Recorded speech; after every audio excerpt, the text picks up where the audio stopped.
everyone, it's Delirious here again. So this video is going to be me reviewing the ZoominTV interview segment on the furry fandom, which is about me. So about a month ago, to mid-end July, I was contacted through my email by a producer. Obviously, I was a little bit wary at first to be like, someone wants to do an interview of me about the furry fandom. What's this about? But from the way she sounded, she seemed pretty genuine, and that she looked pretty interested in what I was doing. The media, it likes to portray furries in a negative way. So that's what I was wary about to begin with. I didn't want this segment to twist everything I said and make me look, bad, make the fandom look even worse than it already is. I don't want to become like a laughingstock of the internet. We already are. Let's not make it worse. Especially for me, please. The interview part took 20 minutes until like 3 minutes. So I want to know how they did that, what they cut out or put in, It is a very odd hobby to want to dress up as a giant dog. Good feet. Definitely not the norm, but it's something I enjoy doing personally, so obviously that doesn't bother me if people think it's weird. I'm just gonna say there that I look really ugly in this video. First of all, we did the recording of the first shooting first, and it was rainy and humid and gross outside. The weather, I wouldn't have suited in that weather. We just kind of went with the flow and was like, whatever. But when we came back to do the interview, I look like fucking shit. Bean shot. I'm Delirious, I'm 18, and I'm a furry. Yeah. A furry is what we call a person who likes ants or animals. I don't know what I'm waving at. My tail looks so shit, like flipped the wrong way. Those are some pretty shots of my sound, though.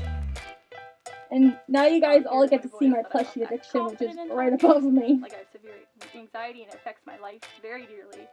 So, with this suit, my character, he can do things I personally can't do. Yes, I wanted to make sure I added that I had a ton of anxiety, because I know through the entire video I'm like, okay, the fandom, like, I was nervous. Someone was standing in front of me with the camera as I talked. I was like, oh, fuck.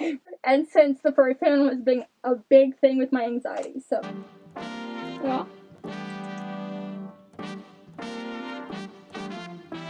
That's a someone pretty who shot. is much more exaggerated and outgoing. When I'm behind my mask, I'm basically someone new. I become a different person, or a person I wish I could be.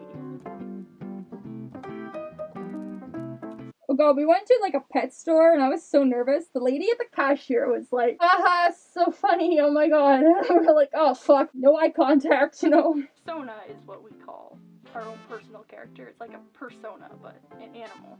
And sometimes we identify with that character. I do have a connection with my main persona. He's Delirious. So that's why I wanted to make sure. I wanted to make sure that, okay, sometimes we identify with that character. I didn't want to make any assumptions for everyone. I just wanted to say, a lot of time with these kind of questions, I want to be like, some of us do. I do. Some of us aren't into that. I want to make sure it was more clear. And I like to consider him So like a kitty. piece of me. My persona is a cardigan Welsh Corgi. My cat's butt looks very nice in that video. That's basically just a Corgi with a tail. Basically a Corgi. He is a Corgi. But, people mainly think Corgi is the blonde and white with no tail, fluffy butt kind of Corgi. And Cardigan has a tail, so I guess that's kind of what I meant. But I'm glad they added my dog in here, because my dog and my love for dogs is a huge part of why I'm in the fandom and why I enjoy it so much. He's the main inspiration behind why I made my character who he is. I think Corgis have a very goofy, fun-loving personality, and I wanted that for a character of myself. Also, I love how my dog, he's sitting right on my bed beside me while we did the interview. He wasn't initially, because we were doing it, but the door wasn't completely shut. So my dog just kind of hit his head on the door and just barged in and came up and sat beside me during the interview. So how it feels in a fursuit, it's hot. It's very hot, like wrapping up a winter coat in 30-degree weather. Yeah, I use Celsius, deal with it. Each individual suit is very different and unique to their own. So fursuits do cost a lot, and often you would put hundreds to even thousands on a single costume from an artist. I have so much trouble looking at the camera. The worst thing is probably the misconceptions and hate people have online. Misconceptions. you're always a bit hesitant to tell people you're a furry, because they might make assumptions that you're some crazy sex addict and it's having a weird fetish, which is like the last thing you'd want your mom or your boss to think of you. I wanted to make sure that was there, that, like, you know, that's always what everyone says, so I guess it's good that that's in there. I'll go on close up of my ugly face. Just a hobby to me. It's a very dedicated hobby of mine. So there's me Mostly drawing. internet. I wanted to make sure my boyfriend was in there, because they wanted him in there, but I was like, he's halfway across the country, I don't think that's gonna happen. So I was like, oh, idea. Also, I like how they added my Instagram photos there. My persona's personality was made to be very cartoony, something I could act out and have fun pretending to be, so I didn't have to just be myself, be shy, I could be out there and doing things. They like to take a lot of videos of me taking my head off. Those are just kind of like breaks because I was tired. My name's Delirious, and thanks for watching. I just had a plushie. I was like, hey guys! So overall, I think it was a pretty positive video. It was just kind of a 3-minute gist of my experience, what I think. So obviously, like, it's just me, it's not the entire fandom.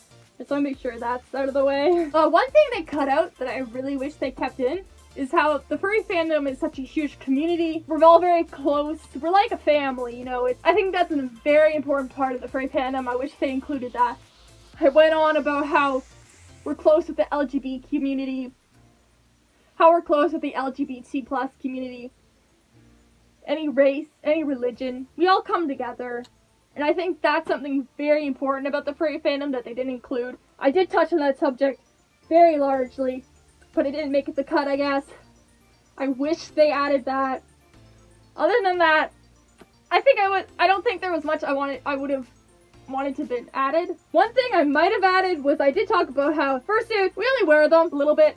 Like, I maybe wear them 12 days, a few hours, in an entire year. You know, just like those few conventions. I don't go to many. We don't wear these things a lot. I know a lot of people online think we wear them 24/7, and I don't know why they think that, because that would be difficult. That's fucking hell. I would not want to live in this suit. So unfortunately, that didn't get said. It is pretty good for what they took out of what I said and put into like 3 minutes. I don't think I tried to make twists or spin-off. So let me know what you thought about the video down below. If you have any questions about what I said or think, just ask me, because, you know, it might have been cut off or like a little weird and you don't understand, and maybe since you don't see the whole picture, it doesn't make 100% what I was trying to say. I don't want to thank ZoominTV for asking me and the photographer, but that's all for this video. I'll see you next time. Bye!